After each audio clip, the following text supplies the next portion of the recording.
Hay historias que están muchas veces escritas o contadas, pero no por ello resultan menos interesantes.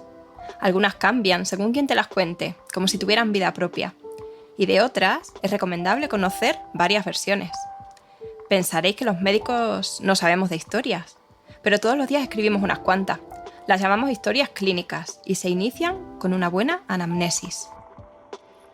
Anamnesis es el diálogo entre el médico y el enfermo sobre su enfermedad. Suele comenzar con un «cuéntame qué te pasa». Si formulas la pregunta oportuna y estás atento a la respuesta del paciente, puede parecerse a un libro de «Elige tu propia aventura», de los que teníamos los niños de los 80.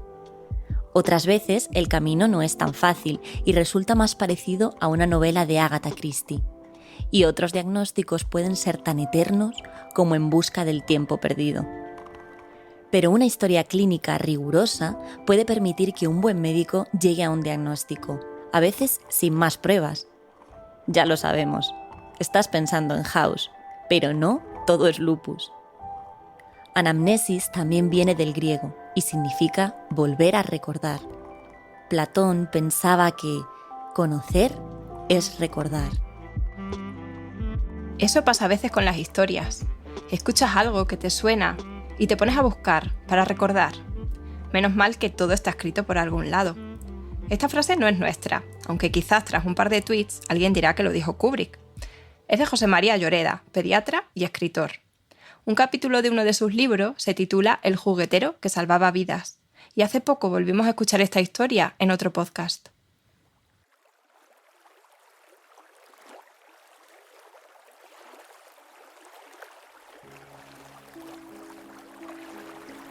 París, siglo XIX. Aparece en el río Sena una chica joven.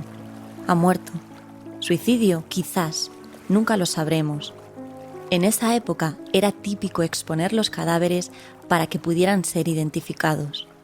Su rostro era apacible, esbozaba una sonrisa y daba la sensación de que despertaría con un soplo de aire. Nadie reclamó el cuerpo de aquella joven que fascinó a todos, también al patólogo que la custodiaba en la morgue, tanto que ordenó fabricar una máscara con el molde de su cara. La inconnue, la Mona Lisa ahogada o la desconocida del Sena se convirtió en musa de artistas y su cara pasó a decorar los salones de la aristocracia europea durante la Belle Époque.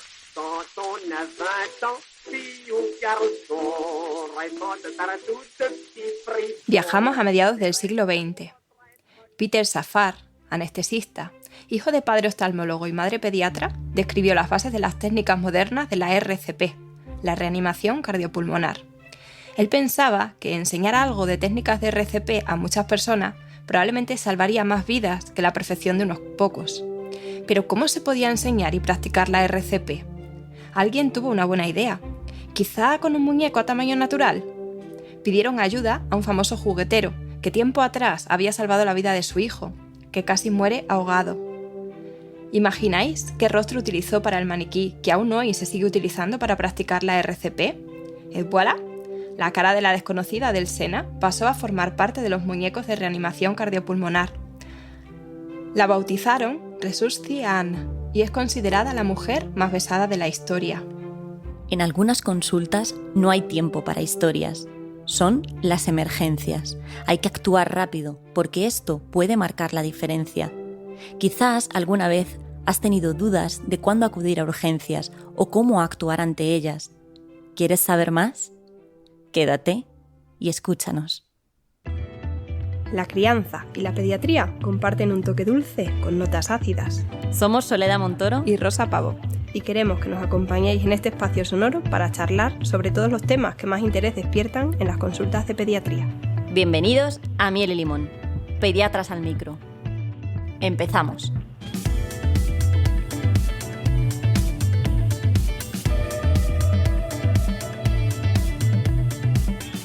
Bueno, pues aquí estamos de nuevo. Este va a ser nuestro último capítulo de la temporada, así que hemos querido hacer algo muy especial para nosotras. Os hemos traído a Sofía Mesa, trabaja en la urgencia pediátrica del Hospital 12 de Octubre, madre y pediatra con corazón de urgencióloga, y que lo es desde hace más de 10 años. Y os contaremos que aunque solo la escucharéis, Sofía es liviana, es elegante, como su voz, que la vais a escuchar pronto. Pero cuando se pone delante de un niño grave o cuando se enfrenta a una situación urgente, siempre me ha impresionado su seguridad y su determinación y lo bien que hace las cosas cuando hay que hacerlas bien, en esos momentos en los que es realmente importante. Sofía es como una superwoman. Nosotros la recordamos porque, bueno, cuando éramos residentes, o sea, estábamos empezando a saber algo de la pediatría, ella ya era pues lo más y pasaba como una estela. Hola, Sofía, buenas tardes. Hola, Sole. Hola, Rosa. Estamos súper felices de que estés hoy con nosotras. Bueno, feliz estoy yo. Estoy encantada de que me hayáis invitado y quería daros la enhorabuena por este proyecto tan bonito y daros las gracias por acercar a todos los secretos de la pediatría. Sofía, tú trabajas en la urgencia, en una urgencia de un hospital grande. Además, nosotros tenemos en la cabeza las urgencias de algunas series. Pues bueno, no sé si recordáis a George Clooney, ¿no? En la mítica serie. Normalmente no hay tanto supermodelo en la consulta, pero queríamos que nos contaras cómo es un día normal en la urgencia. Somos la puerta de entrada del hospital en cualquier momento, ¿no? Es un recurso al que podemos acudir en cualquier momento. Entonces, las urgencias pediátricas son más especiales todavía, ¿no? Desde mi punto de vista. Son sitios con mucho movimiento, mucho ajetreo, mucho cambio de personas, entradas, salidas, son sitios ruidosos, ¿no? Y así, de entrada no parece el mejor sitio para ir a pasar un ratito con tus hijos. Uh-huh. Hay veces que no queda más remedio, entonces se mezcla ahí pues las prisas, el miedo, la incertidumbre de que tu hijo está enfermo y la incomodidad del niño, el llanto, el dolor. Cuando llegan ahí ves quizá el llanto de otros niños que les ponen más nerviosos, ¿no? Entonces es como que el personal que trabajamos en urgencias tenemos como que absorber toda esa onda expansiva y transformarla en una práctica tranquila, serena, pero sobre todo muy ágil, ¿no? Ágil para empezar un tratamiento si nuestro paciente lo necesita cuanto antes, o al revés, ágil para mandarlos a casa cuando creemos que ese niño se puede ir a casa, la familia está tranquila, entiende lo que tiene que hacer, pues ya les cedemos el testigo de los cuidados otra vez y para casa cuanto antes, ¿no? Y esto es un poco lo que hacemos sin horario, ¿no? Estando siempre prevenidos por si viene un susto muy importante y ya está. Es estar un poco como en una calma tensa, ¿no? A veces también. Sí, podríamos decir que es una calma tensa. Sofía, justo hablábamos el otro día de eso, Sole y yo, que realmente el primer motivo de consulta en urgencias no es ni la fiebre ni el catarro, sino el miedo que tienen los padres a que a su hijo les esté pasando algo grave y no se estén dando cuenta. Exactamente. Y qué difícil es gestionar el miedo, porque a veces nosotros sí que estamos muy diseñados para diagnóstico, ¿no? Tratamiento y tal, pero para gestionar las emociones, eso muchas veces o lo tienes innato o llega un poco con el tiempo. Sé que yo eso es de lo que más valoro. Hombre, por supuesto que sean buenos profesionales, pero es lo que hablábamos en otro podcast. Eso ya como que lo damos un poco por hecho, ¿no? Que Nadie nos prepara para eso, pero luego te das cuenta que es, junto con una comunicación buena, casi la parte más importante de estar viendo a tus pacientes. ¿Y qué pacientes soléis atender en urgencias, Sofía?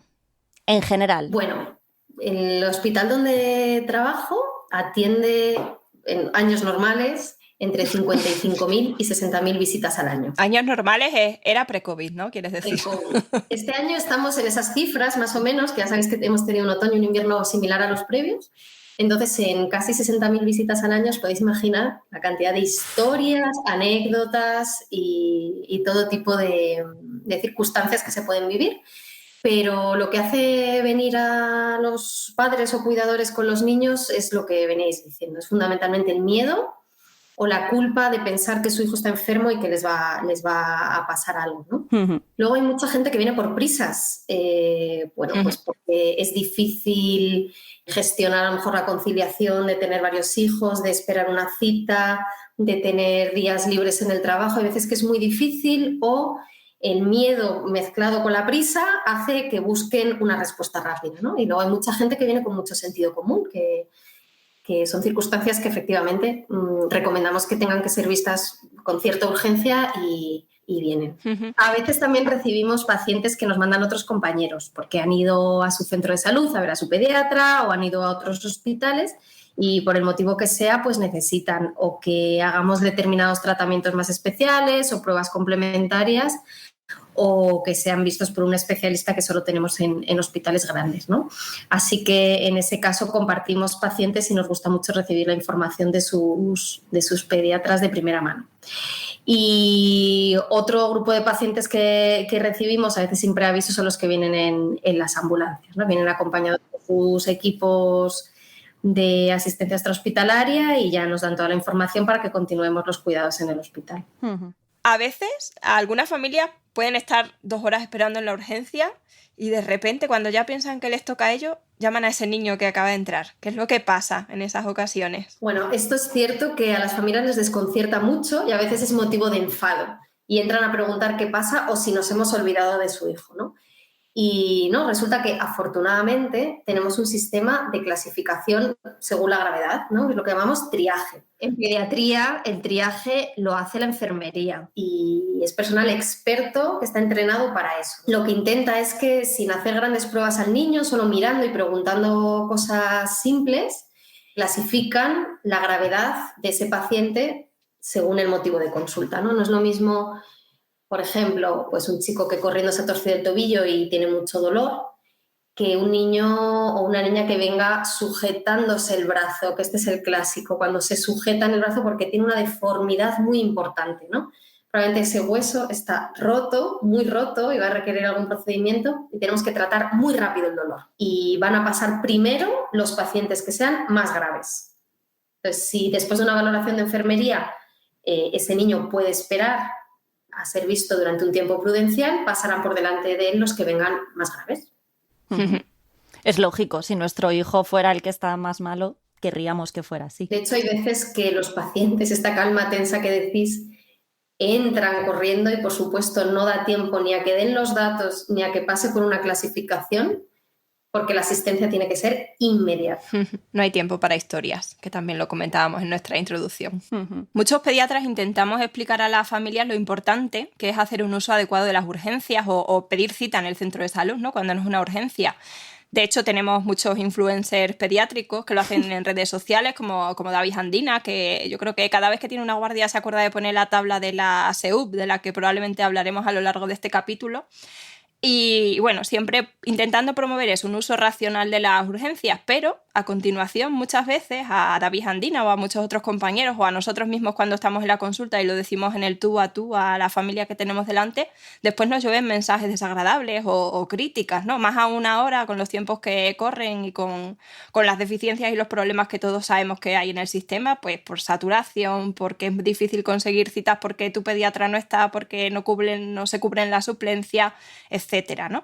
Pero ¿qué podemos decirle a estas familias? ¿Qué ventaja tiene intentar utilizar las urgencias de forma racional o pedir cita con su pediatra siempre que sea posible? A mí siempre me ha costado mucho juzgar cuál es el motivo de llegar a urgencias sin ver al paciente. Yo creo que todas hemos tenido pues, muchas experiencias de lo que inicialmente parecía una tontería ser claramente algo urgente y al contrario, ¿no? Pero las familias tienen que tener 2 cosas. Primero, unos conocimientos mínimos de lo que es urgente y lo que no. Y para eso, pues espacios como el vuestro de divulgación y otros muchos divulgadores pues van dando consejos y los cuidados que podemos proporcionar en casa a nuestros hijos pues es fundamental. Y por otra parte tendrían que tener un buen acceso a la primaria, que pues por desgracia en estos últimos tiempos está muy maltratada. Aquí rompo una lanza en favor de vuestro trabajo. ¡Qué lo que he dicho yo, superwoman. Porque realmente mucha gente nos usa como recurso, pero claramente se valora tener un médico que te conozca, que conozca a tu familia, que conozca a los hermanos, que sepa cuáles son tus dificultades o lo que necesitas, ¿no? Y también eso lo vemos mucha gente, que es que mi pediatra no ha podido tal, es que mi pediatra es que le hubiera dicho en el centro de salud. Y entonces, pues ahí yo también creo que entra el sentido común de le está pasando algo a mi hijo, que es agudo, que quiero que lo vea la persona que me conoce, que sabe cómo es el niño, pero hasta dentro de 2 semanas no voy a poder tener una respuesta y creo que mi hijo va a empeorar, ¿no? Y se disculpan y lo hacen. Entonces, aunque no somos ese recurso y debemos luchar porque la primaria de verdad sea fuerte y sea la primera barrera de contención de todo, pues la gente que viene a urgencias por comodidad o por agilidad o por lo que sea, se pierde una parte muy importante de lo que es tener un médico de confianza, aunque intentamos dar lo mejor de nosotros, y atenderemos de manera inmediata lo más urgente, ¿no? Y dentro de las consultas que son urgentes pero pueden esperar, si ahí se nos cuelan cosas que no son urgentes, pues los niños y las niñas que lo necesitan van a tardar mucho más tiempo en ser atendidos. Van a tardar más tiempo en tener su tratamiento, en calmar su dolor, en calmar su ansiedad. Entonces, bueno, por responsabilidad social deberíamos usar la urgencia como un recurso cuando realmente se necesita. Si te atiende siempre el mismo médico, pues puedes ir conociendo cada uno de tus capítulos que conforman la historia completa. Pero si cada vez vas a un sitio diferente, cada una de esas personas conocerá uno de esos capítulos, pero no puede montar la historia. Y en ocasiones esa suma de capítulos también nos puede llevar a diagnósticos que pueden ser importantes, ¿no? Totalmente de acuerdo contigo. Sí, que es mejor también o sea, de hecho es lo mejor para el paciente. Yo creo que cuando hagan ese esfuerzo de eso, intentar apaciguar un poco esa sensación de inmediatez, que piensen y que probablemente eso va a ser lo mejor también para el niño. Y estoy de acuerdo también en lo que ha dicho Sofía al principio, que yo creo que también el aprender un poco el autocuidado, que eso no significa que ellos tengan que ser médicos, porque por supuesto no, y que si tienes la más mínima duda, pues hay que acudir a un profesional. Incluso inmediatamente si tienes una duda razonable, porque bueno, eso no pedimos que sean médicos, pero yo creo que ayuda a apaciguar mucho esa ansiedad y ese miedo cuando sabes un poco cómo pueden evolucionar las cosas, qué puede estar bien, qué puede estar mal y en qué momentos pues acudir a un profesional. Y a eso es a lo que vamos a ir también hoy, ¿no? Fijaros que sí que me gustaría explicar que mucha gente dice, es que no, el sistema no me da cita hasta dentro de 2 semanas. Y muchas veces cuando no te da cita es porque tu pediatra no está y no puedes pedir cita, ¿no? Porque no tienes sustituto. Y en realidad, Sofía, para ti, ¿qué es una urgencia? ¿Cómo definirías una urgencia? Bueno, hay muchas situaciones, como venimos diciendo, que te pueden hacer llegar a urgencias. Pero aquí me gustaría repasar con vosotras un documento que es una guía magnífica que hicieron los compañeros de la Sociedad Española de Urgencias de Pediatría y que me consta que retuiteáis y publicáis cada 2x3, porque aunque pueda haber muchos más motivos para venir, es un resumen excelente de qué cosas no se pueden pasar, ¿no? Uh-huh. Y como decías antes, Sole, no se trata de que los padres diagnostiquen a los niños, pero si aparece alguna de estas circunstancias o hay duda de que puedas estar en ellas, es cuando tienes que pedir ayuda y solicitar una valoración urgente, ¿vale? Uh-huh. Entonces, si queréis, las empezamos a repasar. Vamos, ¿vale? A ello. Uh-huh. Sí. A ver, ¿cuándo tendríamos que ir con nuestros hijos o con nuestras hijas? Por ejemplo, si aparece fiebre. Fiebre es el motivo de consulta más frecuente, ¿no? ¿Qué más voy a decir después de ese capítulo del miedo a la fiebre que hiciste tan bonito? ¿Vale? Y de todas las infecciones víricas, todas las itis que contasteis, poco más tengo que decir. Pero la fiebre realmente necesita una valoración urgente si tienes un niño muy pequeño. Por ejemplo, en los menores de 3 meses, niños no vacunados, que son mucho más frágiles o más vulnerables, estos niños tienen que ser vistos, ¿vale? Uh-huh. Cuando es una fiebre muy alta, ¿vale? Más de 40,5, pues quizá es un motivo para venir. O si tienes fiebre con algo más, fiebre plus, fiebre con algo que no te gusta de tu hijo, es que no respira bien, que está muy decaído, que está muy somnoliento, ¿vale? Estos son los motivos para venir por fiebre. Luego, otro de los clásicos es por motivos digestivos, ¿no? Por vómitos, por ejemplo. Uh-huh. ¿Cuándo nos tienen que preocupar los vómitos? Cuando son muy, muy persistentes. Aunque intentemos darles algún líquido de rehidratación de beber o alguna cosa, no ceden. Llamamos vómitos incoercibles. Y sobre todo se asocian diarrea y ves que al final pues el niño está muy sediento, está ojeroso, la boca empieza a quedar seca, hace menos pis, ¿no? Puede estar deshidratado, necesita que lo veamos, ¿vale? Uh-huh. Nos preocupan los vómitos si son muy repetidos y además se asocian a mucho dolor de cabeza, ¿no? Esto requiere que lo vea un médico. O cuando tienes un niño muy pequeño, como decíamos con la fiebre, los menores de 1 o 2 meses, sobre todo cuando no quieren comer, ¿no? Si rechazan el alimento, ahí puede estar pasando algo que sea un motivo urgente de consulta, ¿vale? Uh-huh. Y luego el dolor de tripa. Supongo que todos vemos muchísimos dolores de tripa. Pues si ese dolor de tripa es cada vez más intenso, es continuo, se localiza en un punto fijo, hace que el estado general vaya empeorando, necesita una visita urgente. Ujú. A mí la verdad es que me gusta, en la medida de lo posible, darles trucos a las familias de cosas que he ido aprendiendo con el tiempo. Y, por ejemplo, con los dolores de tripa, suelo contarles que si un niño tiene dolor de tripa pero salta la pata coja y no le duele, generalmente no es alarmante. ¿Tú tienes algunos otros trucos que puedas compartir con nosotros? O Sole, ¿tú alguno más que aportar? Yo si están con dolor de tripa y están comiendo Doritos también, les digo que no pasa nada. Que no es grave, ¿no? En general, cuando se conserva el apetito, eso es bueno. A mí me gusta decírselo a los padres cuando están así, que no se creen muy bien que realmente no tengo un apendicitis y el niño les está pidiendo un bocata, les digo que estén tranquilos. Que Eso es buen síntoma, sí.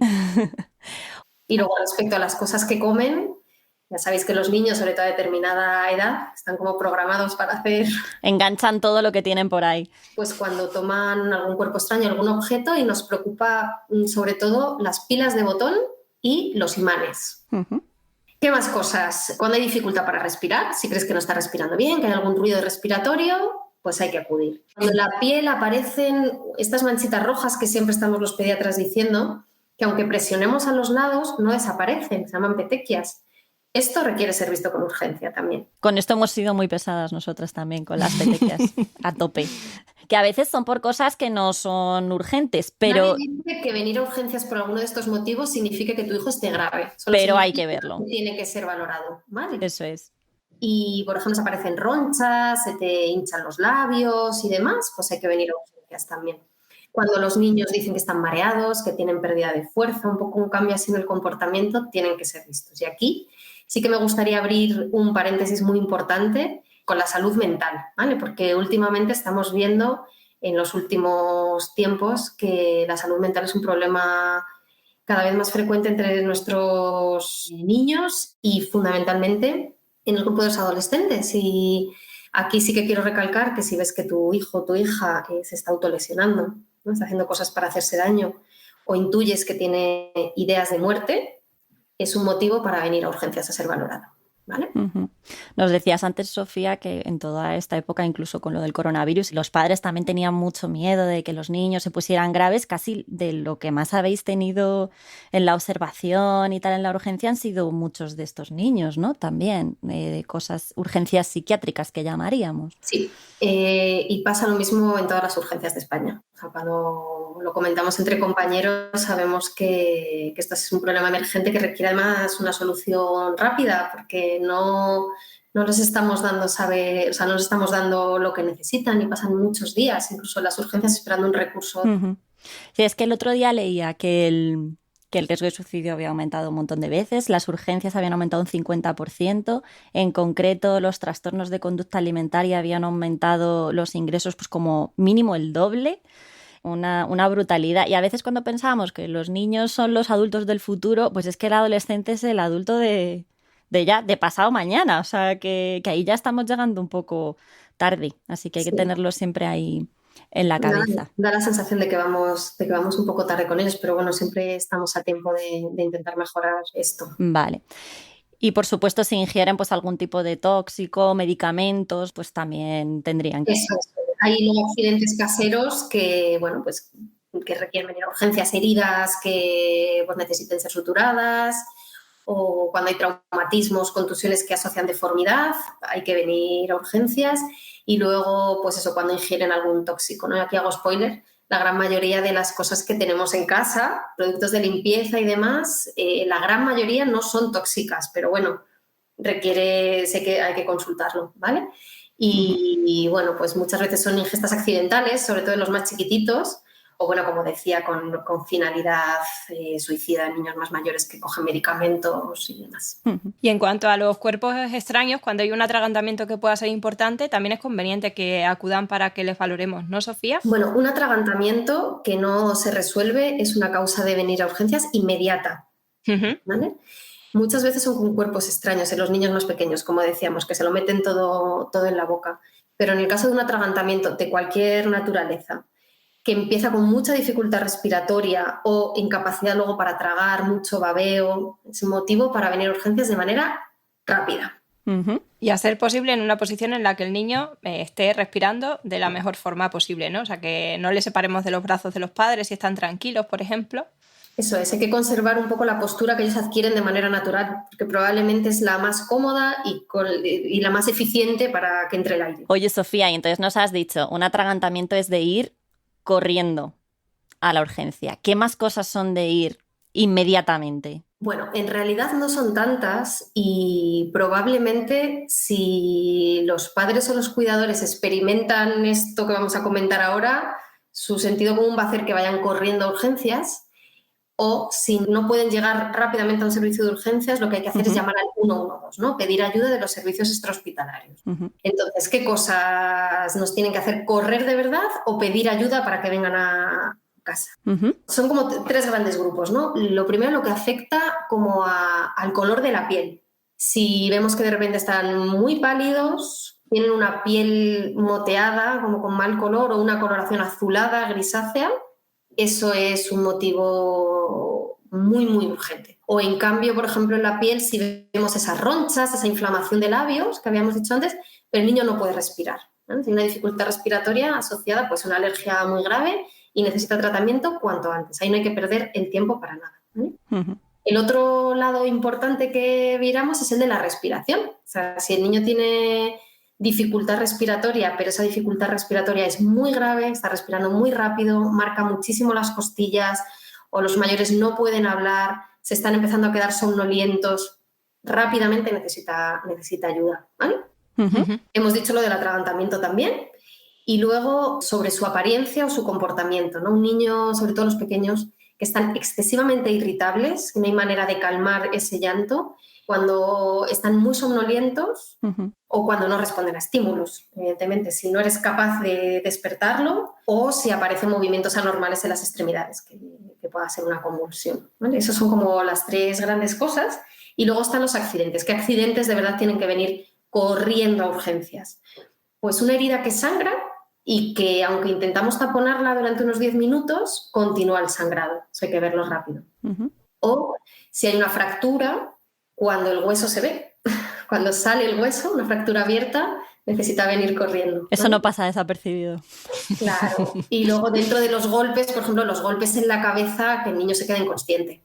Esas serían como las cosas más importantes. Y si alguna de las urgencias que hemos comentado al principio asocia algún signo de estos tan grave, pues necesitan ayuda inmediata. Eso es. Vale.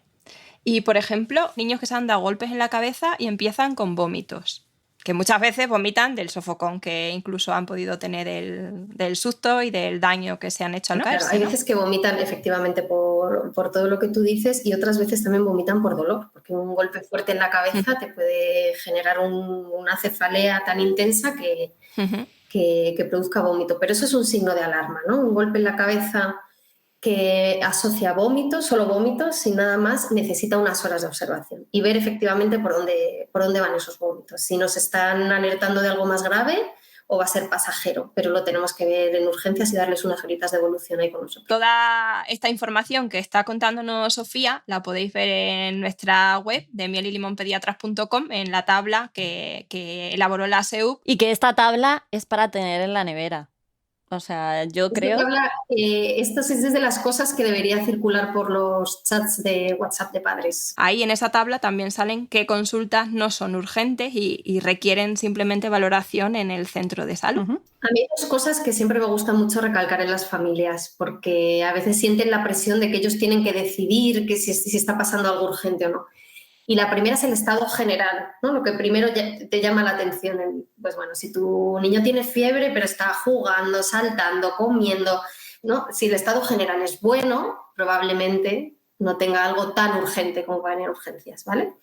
Y el segundo consejo es que no hace falta que traigan a los niños a urgencias con los síntomas más floridos, ¿no? Es decir, pues viene con 40 de fiebre, ¿no? Y le preguntas que cuándo ha sido la última vez que le ha dado algo para bajar la fiebre y te dicen que no le ha dado nada porque quieren que tú lo veas con fiebre, ¿vale?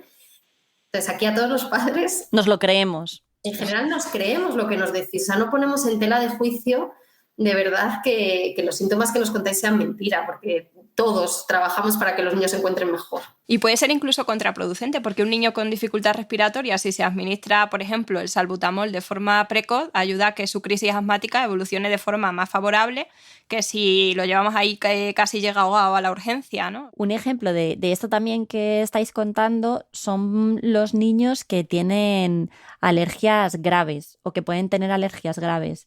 Estas familias deberían tener en casa la adrenalina inyectable, es como una especie de bolígrafo que tiene dentro adrenalina, y si el niño tiene una reacción alérgica grave, pues hay que poner la adrenalina, no esperar a que llegue al hospital, porque en estos casos el pronóstico mejora muchísimo, claro. Eso es, si están confiados y conocen lo que está pasando a su hijo, cuanto antes empiecen los cuidados, ellos son sus cuidadores, ¿no?